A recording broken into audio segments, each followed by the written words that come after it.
Disrespectful. That's the nothing personal word of the day. It is Tuesday, July 9th, 2024.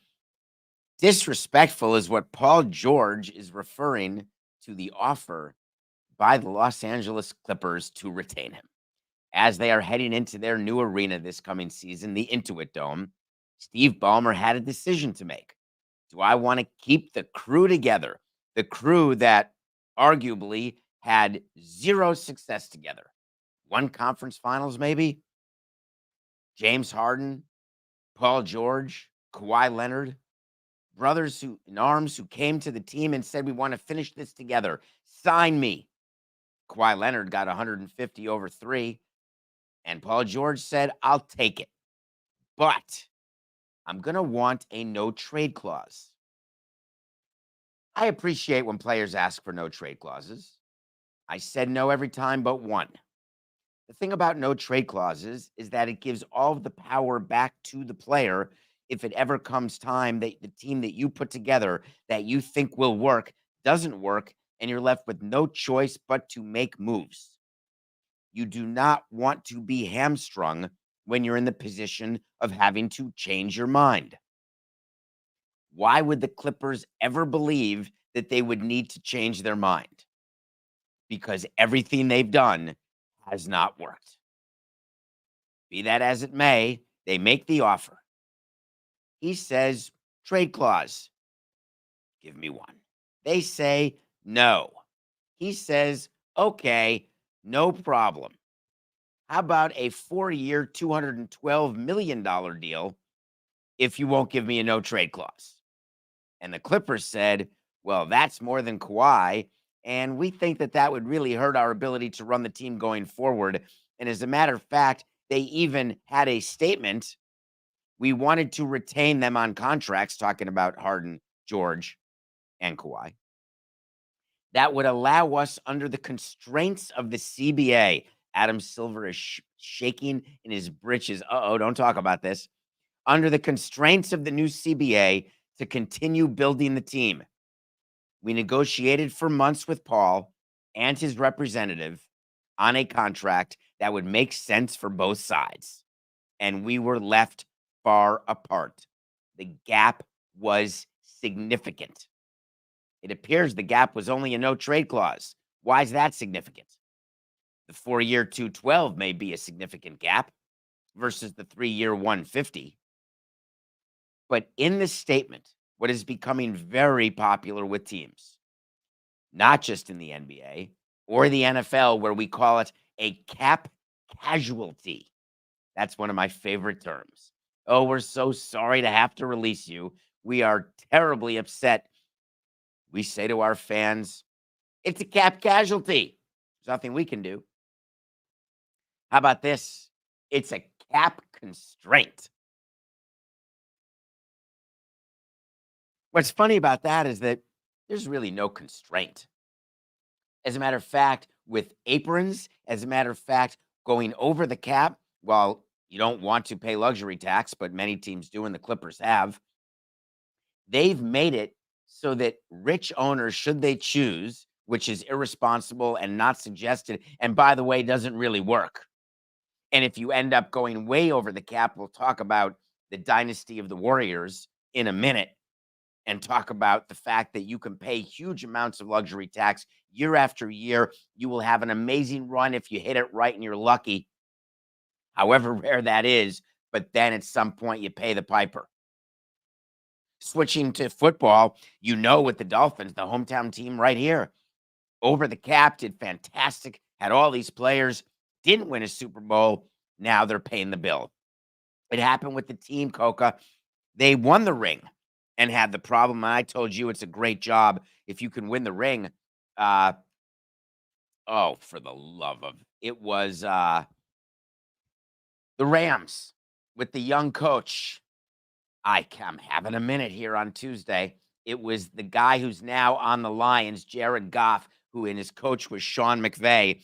Do you remember what they did? They got a ring, but then cap casualties, the team ended up having to be, quote unquote, broken up. I can't figure out where Matthew Stafford, not Jared Goff. I can't figure out why did I think it was Jared Goff with the Rams? I must be confused. He was traded for Stafford. Thank you. I didn't realize that was before the Super Bowl. In any case, it's okay. It's just Tuesday. It's only 5 minutes in. We have 45 more great moments. So just to put a bow, getting back to Paul George, I understand why he wanted to go with it. He was disrespected. I never understood as a team president why an offer of 30 million a year or 40 million a year would be disrespectful. I missed that in How to Be a President class. Granted, I may have missed a few other things, but that's a big one for me to miss. And then to go public with it, how do you feel his agent or PR people are on his podcast? I feel totally disrespected. I think they'd say, I think we ought to try a different approach. Speaking of approaches, I am fascinated with the New York Knicks and Jalen Brunson. Jalen Brunson, who is making less money than Hartenstein. He is in the middle of a $104 million, $4 million deal. 104, 4, 8, 6, 9. He's in the middle of a 4-year, $104 million deal. That's $26 million a year. Well, Jalen Brunson, who led the Knicks to places where they hadn't been since 1999, almost, who has brought the Garden back to where every celebrity wants to be there, sellouts galore, levels of revenue that Dolan hasn't dreamt about since the days of Ewing. Not exactly. But let's just pretend that the Knicks are having a moment. Let's pretend that the Knicks are the powerhouse that the NBA so badly wants them to be. Here's what's interesting.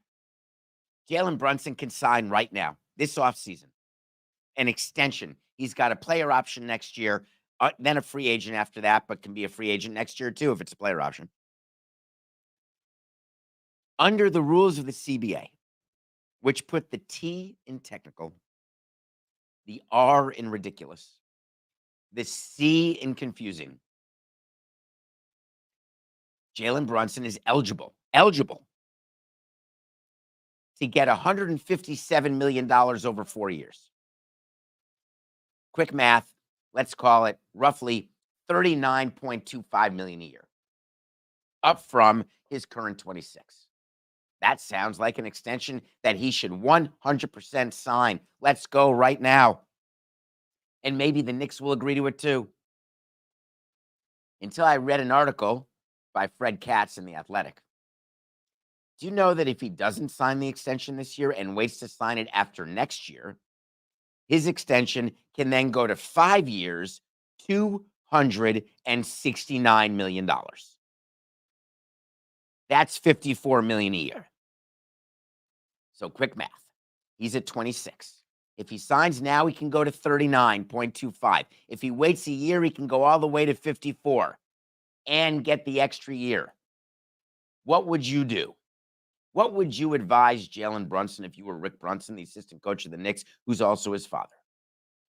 What would you advise Jalen Brunson when you know that he was underpaid the minute he signed that first deal with the Knicks that he's in the middle of right now? The first thing the Brunsons have to decide is what is the likelihood that Jalen Brunson is healthy? There's no reason to indicate he's not, but players have hidden health problems before, and they try to get extensions signed as quickly as possible because, for example, in baseball, their arm's about to fall off. So Strasburg goes to Boris and says, sign me right now. Bad deal. My experience tells me that when a player and agent are over-exuberant as it relates to an extension at above market dollars, there must be a reason. It is true that Brunson has been paid below market, but it certainly would make sense for him to sign a 4-year $157. Maybe he's angry and tired of being the third highest paid player on the Knicks. Maybe he's angry and tired of being the 65th highest paid player in the NBA. Maybe he doesn't want to bet on himself to stay healthy through next season, So we'll take the 157, which ends up being an 8-year, call it $263 million deal. Of course, that'd be 261, 4869, 157, and 104 is 261, David, for crying out loud, Meatloaf. Or he goes to Lloyd's of London, if you know, you know, and he says, "Hi, my name is Jalen Brunson, and I would like to insure myself," sort of like people insuring their legs, Mary Hart. God, did that age me, Coca. I bet you don't even know who Mary Hart is. I bet you don't even know that she sits in the front row of Dodgers games right now. I bet you don't even know that she used to host Entertainment Tonight and actually had an insurance policy on her legs, which they would show. They'd light them up during Entertainment Tonight every day at 7:30 p.m. when she would co-host with John Tesh, who is married to Connie Selica, and did the NBA and NBC theme. Why? That's a game of stream of consciousness. What were we just talking about, and why were we talking about John Tesh? I don't have the first idea. Coca. Of course. Jalen Brunson, and whether or not he should wait and take the 5-year deal. Oh, and he can just insure himself for the $100 million that he could leave on the table. If he doesn't sign the extension, he can insure himself with no pre-existing injuries, in theory. He can pay the premium and then wait to sign the deal. You can negotiate with the Knicks and say, "I'm not going to sign the 4-year deal now, but can you promise me the 5-year deal, 269 later?" If I'm the agent of Brunson, I say, "Here's the issue, Jalen. Most teams aren't the Samson Loria combo where they make a promise to Martin Prado. The entire situation of the team changes, but we keep up our promise and we gave you the contract that we promised you." That's a true story. We negotiated an extension with Martin Prado. Jose Fernandez passed away. The team had no chance to win without him. Martin Prado should not have gotten that contract from the Marlins, but we stuck to our word, signed him to that contract. You're welcome, Martin. Such a great guy in the clubhouse. Situations change. Things change with teams. Things change with people.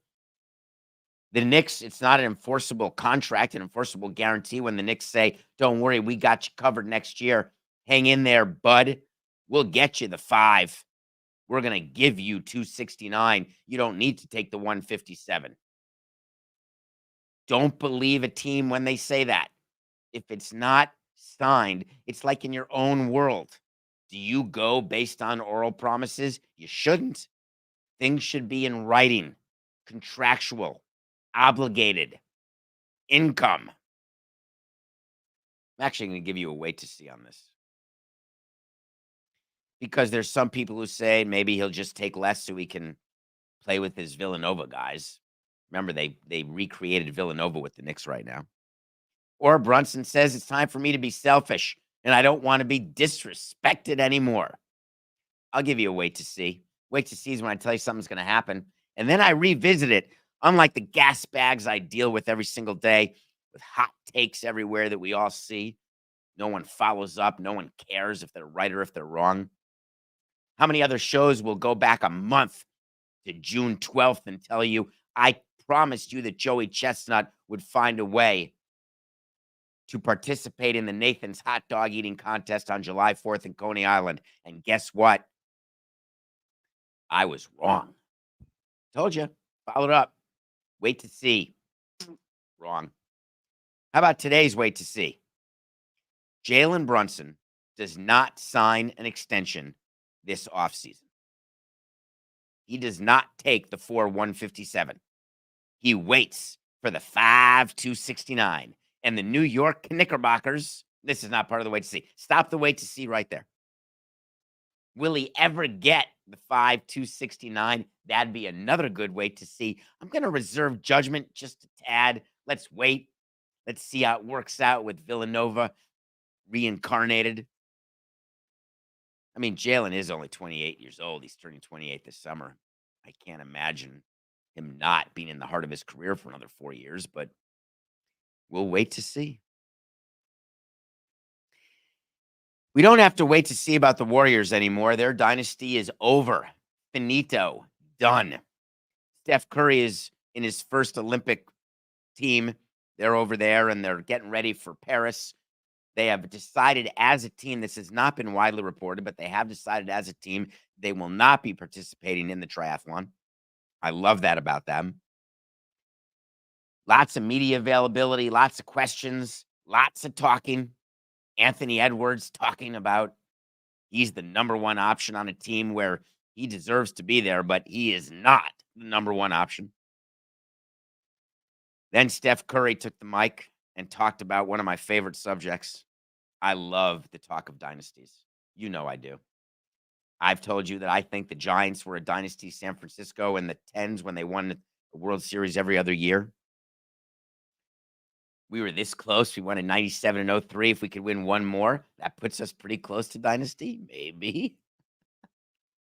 The Houston Astros, dynasty, for sure.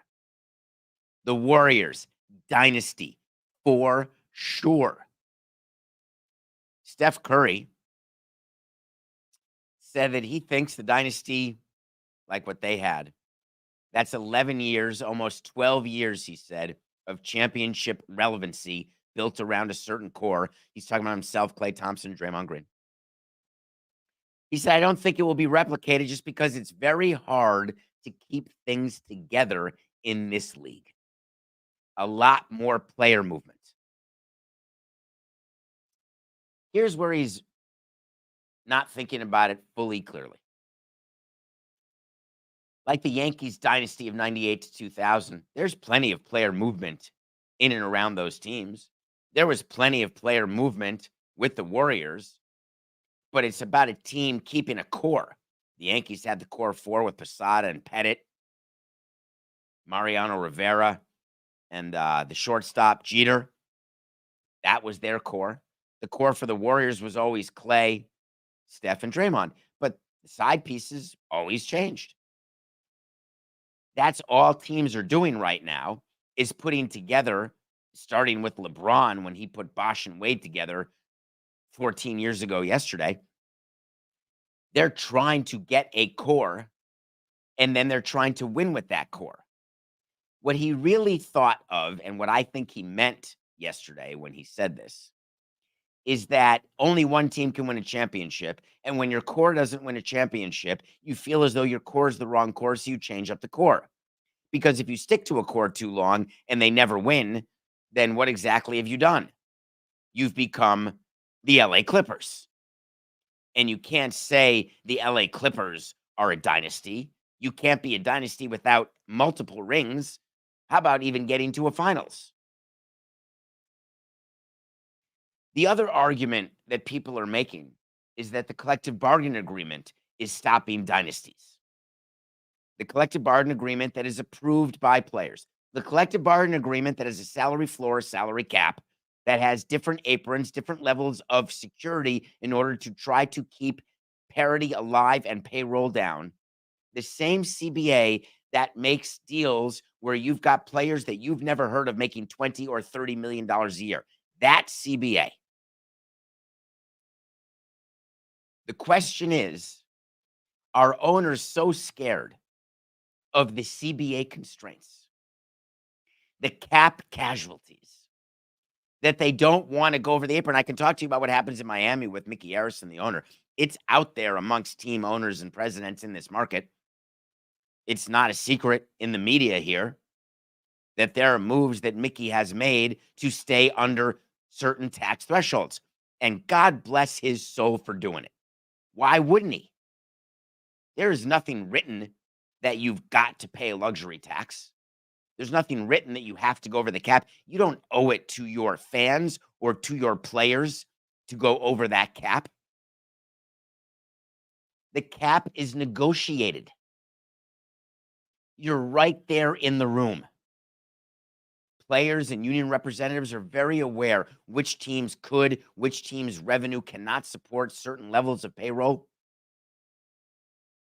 I'm not a believer that it's the apron that scares teams. I'm a believer that it's the apron that certain teams use as an excuse to say that they are scared. If you've got a team that wins year after year, you will be able to keep that team together.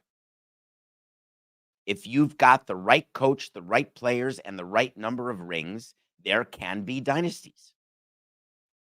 And if Steph Curry or Jalen Brunson or Paul George or anybody else is not content with how much money they can make under the rules of this CBA, then they're just lying to you. And side note, those numbers are going to continue to go up and up. The NBA is going to do this new media rights deal.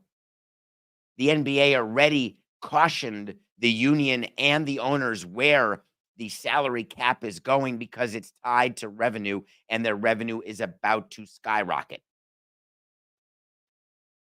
But that has nothing to do with the dynasty. We just have to wrap our arms around the fact that there's going to be a $100 million player at some point. We wrapped our arms around Magic Johnson at $1 million. We wrapped our arms around Kirby Puckett at $3 million. We even wrapped our arms around Ronaldo going to Saudi Arabia to sell out at a number that's above 100. We wrapped our arms around Messi getting a piece of the pie of Apple to play in Miami for MLS. We'll be able to wrap our arms around a $95 or $100 million Supermax player. It's coming now.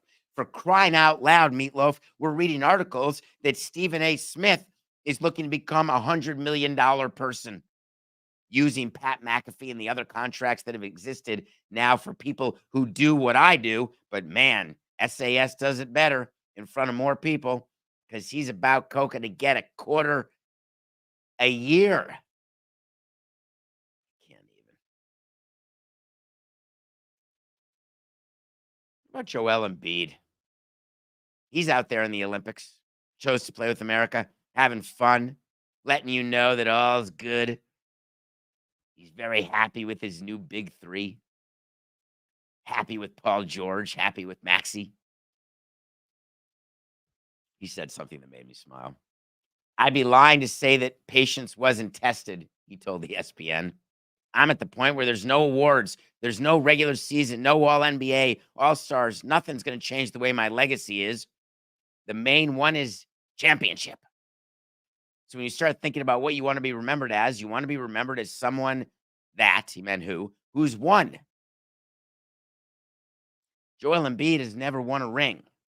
There's a lot of great players who don't wear rings. There's a lot of great players who make life-changing money who don't win rings. There's a lot of teams that bring big threes together and don't win rings. The Sixers are a great example of a team. Remember, the owner of the Sixers, owner of the Commanders, owner of the Devils. Yep, you remember. There's a lot of people who misunderstand loyalty, and they confuse that with idiocy. I like the idea of being loyal to players, but I don't want to be an idiot in that my loyalty colors my judgment about what matters. And what matters is not the loyalty to the players. What matters is not our fans being able to say, oh, we've had this core together year after year after year. No. We answer to one God here in sports. And the one God is that thing you put on your finger at the end of the year, that trophy that you hoist in the air, because then you are forever a champion. For all of the people in the media, for all of the league spokespeople and team spokespeople, for all the fans who say, oh, it's not about that. Just know that inside the front office of every team, but maybe the White Sox, there is winning and there is misery. Pat Riley has never been more right. And winning is not winning 81 games in baseball or 43 games in basketball. Winning is not making it to the second round and celebrating the fact that we've made progress. We don't celebrate those things. We don't take a minute to smell the roses to enjoy the journey. That's not what we do in sports. Do I agree? Do I wish I'd smelled the roses more than I did, including when I had all the roses in the world to smell? I had a damn garden and I didn't stop and smell it.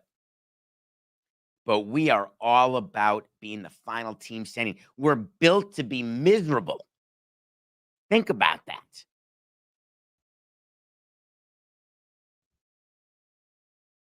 Nothing personal pick of the day.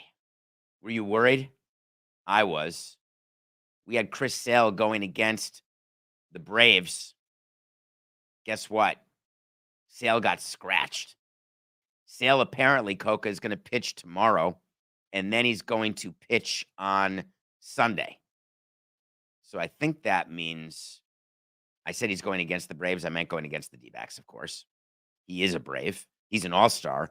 If he pitches Tuesday and then Sunday, it means he can't pitch in the All-Star game because of the rule. Any pitcher who starts on Sunday is automatically ineligible to pitch during the All-Star game. But the whole premise of our pick of the day yesterday was that Sale was pitching, and I wanted you to all watch Sale pitch. And then all of a sudden, boom, there was an itch, and he got scratched. And then there were extra innings. And then the Braves were down to their last strike. And then Sewell blew his third save in a row, and then we won our pick of the day. We are 87-101 as the Braves did beat the Diamondbacks. Nothing personal pick of the day, presented by DraftKings.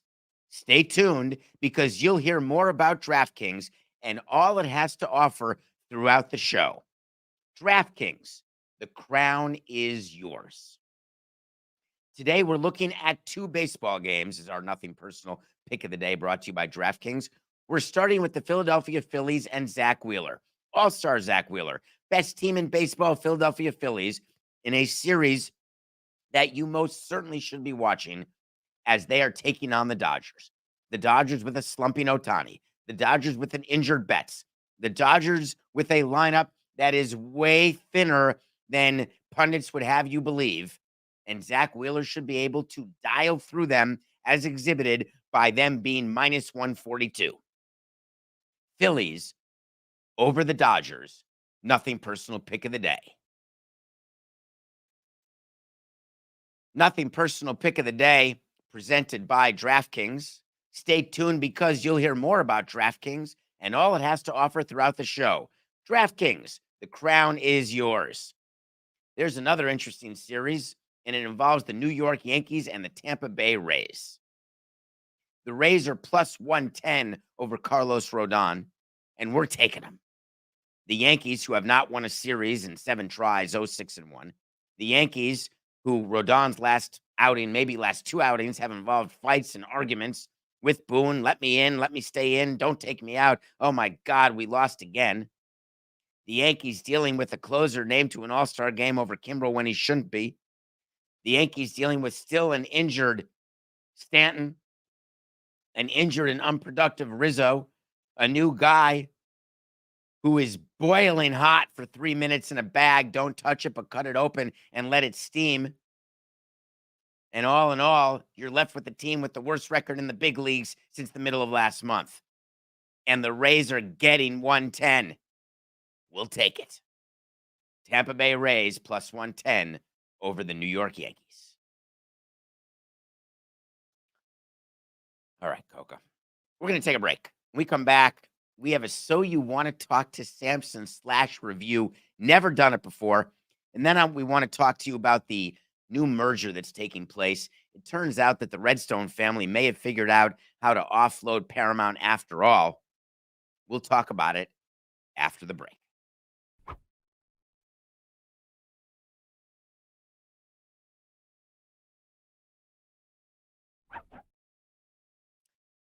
Welcome back to Nothing Personal.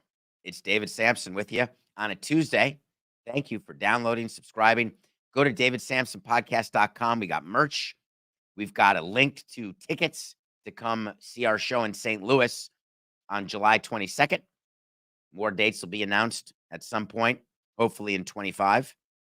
Wait, what year are we in? Yeah, I would expect the next tour to be in 25. We're halfway done with 24 already. Thank you for watching us on the Nothing Personal with David Samson YouTube channel. You can subscribe. It matters. DraftKings Network, 10 a.m., which means right now it's 10:30 Eastern. Hello. Every day I watch a movie. But every once in a while, I like going to davidsamsonpodcast.com. I like going to Twitter at David P. Samson. And I like hearing what you all have to say. Coca, play it for me, please. You know what I want? I want to talk to Samson. So you want to talk to Samson. Remember, that comes from the movie Half Baked, the original. It's always fun when I get questions from people and they say, this is true, and it happens more than you think. David, hello, I am 64, 69 baked. I'll read those questions. Hi, David, I am 069 baked. Did you just say blank? Well, ask me your question. It may make the show. Like today. And when you combine it with a review, holy shnikes. Hi, David. Do you have a top 5 musical movies list? I was skimming through your list of movies reviewed and could not find the answer. Thank you. Well, thank you. I actually have a top 100 list that you can find on davidsamsonpodcast.com. It's where I keep the list, every wait to see, every nothing personal pick of the day, every word of the day. We have everything there for you in a document. Accountability, don't forget, it is our key word, other than live and let live. But I started thinking about movie musicals, and I didn't look at my top 100. So spoiler alert, La La Land is in my top 100, but you won't hear it in this top 5. But here we go, without the music. Number 5, Begin Again. Begin Again is a movie, a John Carney movie with Mark Ruffalo, Keira Knightley, and that late night talk show host who does carpool karaoke. It is a soundtrack to die for. It is a musical movie, and it's number 5. Number 4, James Corden. Thank you, Coco. Number 4, Tick, Tick, Boom. I reviewed it on Nothing Personal. Please watch it. Tick, Tick, Boom is the story of Jonathan Larson prior to him writing Rent and dying before it opened on Broadway. It is a movie. Andrew Garfield was in it. It is on Netflix, I believe. It's spectacular. Number 3, there will never be a moment where I will forget the time I went to a theater as a 9 or 10-year-old and saw Olivia Newton-John and John Travolta and said, I know exactly how I want my high school to be. Grease was the word for me 2 nights in a row, and it's been the word for me as I have looked for summer lovin' every year since then just to have some fun. Number 2, Jim Sturgis, Evan Rachel Wood, Beatles. The Blackbird version of in Across the Universe is one of the most beautiful versions of that song you will ever see. Blackbird flying on the edge of night. Yeah, I don't have it. Check out the movie. It's quite good. And you know what my number 1 movie musical is going to be. I would hope. Ewan McGregor, Nicole Kidman, Moulin Rouge. Moulin Rouge will forever be in my top 10. There is no scenario that I see ever turning away. I will watch Moulin Rouge multiple times per year. The soundtrack is in all of my playlists, whether it's my driving playlist, my running playlist, my relaxing playlist. Those are my 3 main playlists. Come What May fits the bill all 3 ways. The Elephant Love Medley, for sure. Your Song, which is my number 1 song of all time. I don't know that I've ever given you my top 100 songs or top 100 TV shows. Maybe I should work on that at my next break. So those are my top 5 musical movies. Thank you. Love that we combined that. Surprise. I live in Dallas. I want to watch the Dallas Stars. I'm going to get a streaming service, and it's going to be free. No $19.99 a month. It's going to be over-the-top streaming. It's brilliant.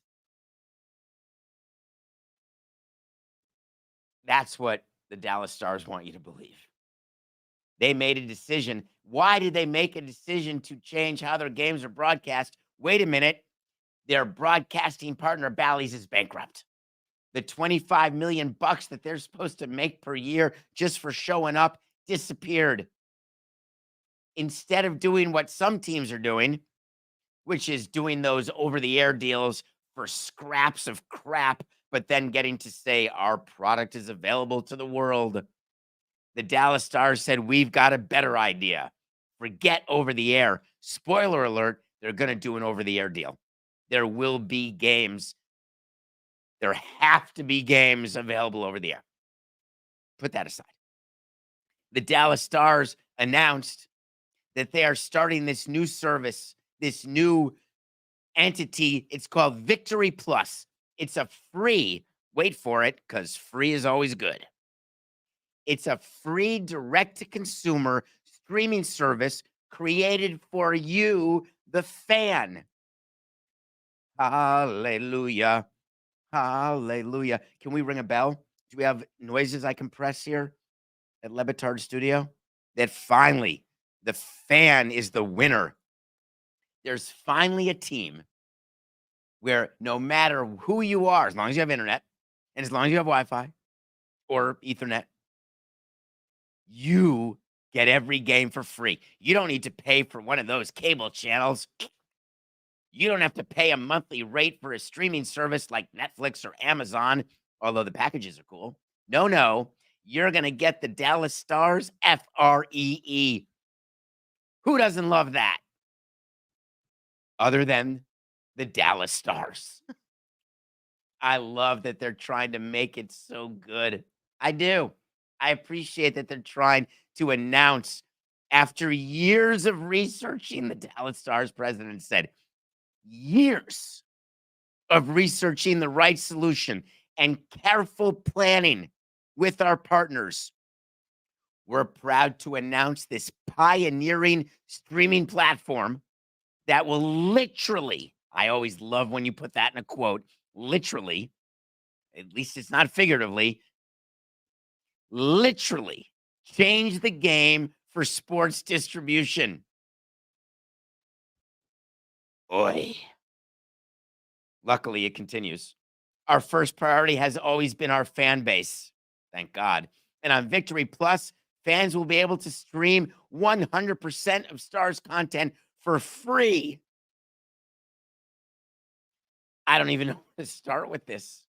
It's such a bunch of gobbledygook horse hockey. They believe that an ad-supported free streaming service is going to be a winner and replace the revenue stream that is gone. NGTH, not gonna happen. The reason why you're charged monthly fees for your streaming services or for your cable package is because the networks need the money in order to pay for the rights, and the teams need the revenue in the terms of a rights fee deal. The Dallas Stars need broadcast revenue. They're going to start selling their own ads on a free streaming service and think that they can replicate $25 million a year. I've got a better chance of playing in the Olympics on the basketball team this coming month in Paris. It's not even worthy of a no chance toilet pants that you can get $25 million selling ads on a free streaming service for the Dallas Stars. I don't want to poo-poo it too badly. I don't want you to think that I'm upset that they're giving away their product to you for free. I don't want to give you the impression, which is 100% accurate, that they're going to try to do a deal with an over-the-air network, the Scripts of the world, to try to get more eyeballs and then say, hey, this was a logical extension of what we were doing anyway. I don't want to be that guy. So, Coca, I'm not going to be that guy. I'm going to try it this way. Let's do this. 4, 8, 69. In an amazing announcement yesterday, the Dallas Stars of the National Hockey League have agreed to something extraordinary, where you, as a fan of the Dallas Stars, will have the ability to stream for free every single game that they play over an 82-game regular season, non-nationally televised games. In addition, all ancillary content related to the Dallas Stars will be available to you for no fee at all. This is a team that has decided that every way that every team has done business forever has been wrong, and that the new model of giving people something for free that they're used to paying for is a way to increase revenue, increase loyalty, and increase love, affinity, valuation. And by doggone it, they may be onto something. They will be the lab rat for all the other teams who say, you know what? I'll give up my broadcast revenue too, in an effort to give you a free streaming service. I tried, Coca. I can't. How could I? What more do you want me to do? How could I sell it more? Well, how about selling this? Can we talk about Paramount and Skydance? We covered on this show. This is a topic that many of you will not realize its impact until it happens. Spoiler alert, full disclosure, I'm an MLB analyst for CBS Sports HQ, which is under the Paramount umbrella. Paramount Global is a company that is run by Sherry Redstone through a company of hers, National Amusements. There's been a ton in the media about her selling her shares. A deal with Skydance, which is controlled by Ellison, the son of Oracle. Dell, blanking. Crap. Sorry, Coca. I have no idea why that just happened to me. That sort of mind meld does not happen often. So we'll just start that again. Okay. Here we go. 24, 48, 69. In major sports business news yesterday, the merger between Paramount and Skydance looks to be back on the table. A deal that was pronounced dead when no agreement could be reached between Paramount's non-voting shareholders and Skydance and Sherry Redstone representing herself and her class of shares. It was walked away. Skydance, as you know, is funded by Redbird Capital and also by Larry Ellison, the founder of Oracle. And it turns out that when the deal was pulled down, there were further discussions. And it came out yesterday that there is a new deal and a new opportunity for Skydance and Paramount to merge in what is a huge and complicated transaction. We learned two bits of business yesterday that fascinated me.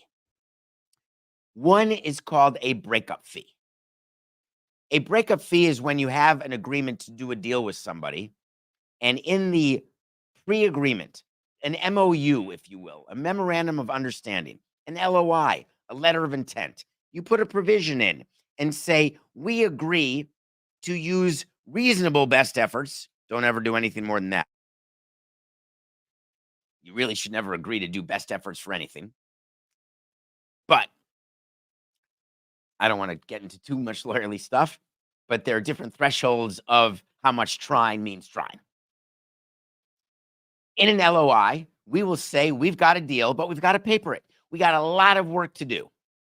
But in the meantime, if we decide that we find someone more attractive than you, we find someone to pay $1 more than you pay, then we will pay you for your trouble and all the lawyer's fees and all the other things and time and money that you put into the deal, because we're going to break up with you, but you're going to get a breakup fee because we broke up with you. And it may go the other way. When you are selling something to a buyer, there could be an instance where the seller gets a breakup fee when the buyer can't get financing, or the buyer can't close, or the deal doesn't get approved, or there could be myriad reasons why a seller would receive a breakup fee. In this case, a deal was made, a trade, way more interesting than any player trade that we'll see on July 30th. And here's the trade. Paramount gets to go date whoever it wants for the next 45 days. Have at it. Find yourself a brand new lover. Find a way to get a deal where your shares are worth more than we're willing to pay you. No problem. You got 45 days. Go. But if you find somebody, you're going to give me $400 million. $400 million. Paramount said, thank you for that. We will do that deal, which means we got to find someone who's willing to give $400 million more than you are. What will you give me, Paramount said, in order for you to have a shot at this $400 million, which really means that they're getting the deal?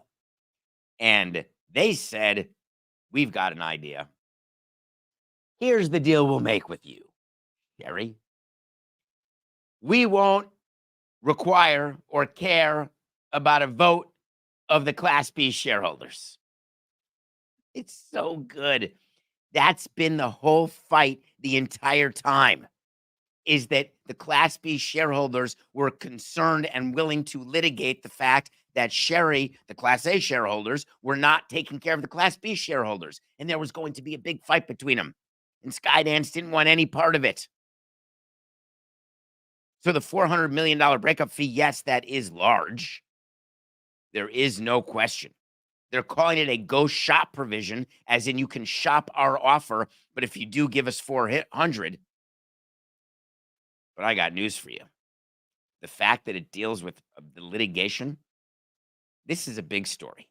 What does it mean for Paramount? Because that's what you're thinking about.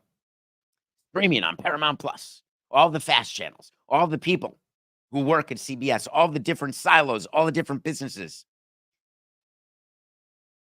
Everything's going to be fine. There's going to be cuts, but there's cuts. Nike just cut 2% of its workforce yesterday. Cuts happen, adjustments happen, and I'm not saying it willy-nilly because right here could be cut any day. We all work for someone. We're all subject to be cut, fired, let go. If you don't own it, you don't have a guarantee. But if you're in sports at Paramount, you can maybe put a down payment on the couch.